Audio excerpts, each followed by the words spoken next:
Tsaka middle and lower traps. Okay?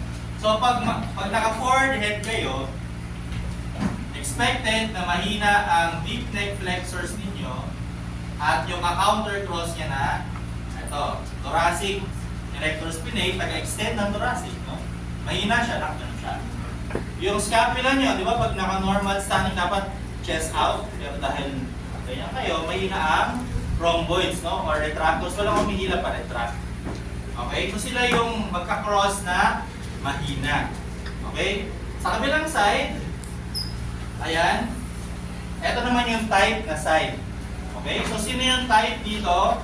Sila yung capital extensors at upper cervical extensors. Okay? So sino itong mga extensors?